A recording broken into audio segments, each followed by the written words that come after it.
In a pivotal AFC South matchup, the Jacksonville Jaguars hosted the Indianapolis Colts, a team that had been one of the first half's biggest surprises of the season. However, the second half of the year has not been kind to the young Colts, and on Sunday, the Jaguars made that evident. Jacksonville dominated Indianapolis 36-19 at Everbank Stadium, turning what could have been a closely contested division clash into a decisive statement victory and seizing sole possession of first place in the AFC South.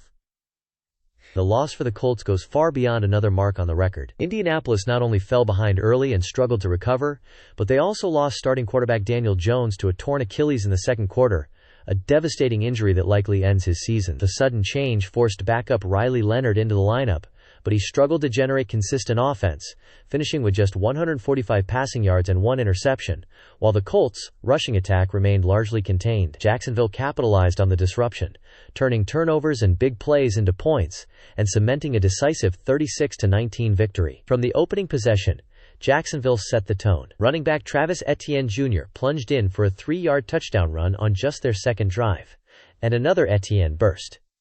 This time a 28-yard run pushed the lead further before the first quarter ended. Quarterback Trevor Lawrence played with composure, finishing 17 of 30 for 244 yards and 2 touchdown passes, without throwing an interception. The Jaguars' offense stayed balanced and aggressive, despite rainy, December-like conditions. Etienne rushed 20 times for 74 yards and 2 scores, giving Jacksonville steady ground production. Wide receivers scattered the ball around, and 3 of Lawrence's completions went for at least 30 yards, helping stretch the Colts' defense and keep momentum on Jacksonville's side. Defensively, the Jaguars forced 3 turnovers, converting 2 into first-half touchdowns and shutting down the Colts' running game. Even with the Colts' feature-back Jonathan Taylor totaling 74 rushing yards on 21 carries, Jacksonville's run defense remained stout under pressure. The Colts never recovered. By halftime, Jacksonville led 28-10, and though the Colts attempted a comeback with field goals and a late touchdown,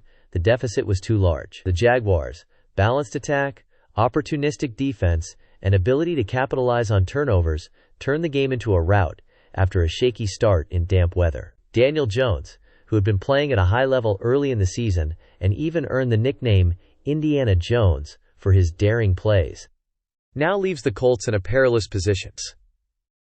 With second-string quarterback Anthony Richardson already on injured reserve, the team is effectively down to Riley Leonard as their starter, unless management decides to sign a quarterback from outside the roster. Leonard, thrust into a difficult situation against a strong Jaguars defense, struggled to keep drives alive, highlighting just how vulnerable the Colts' offense has become in the wake of Jones' season-ending Achilles injury. Just a few weeks ago, this matchup was anticipated as a battle for the top spot in the AFC South, with both teams jockeying for position. But by the end of Sunday's contest, it became clear that the teams are now heading in opposite directions. What once promised to be a tight division showdown instead turned into a statement game, solidifying Jacksonville's dominance and leaving Indianapolis with significant questions about how to move forward.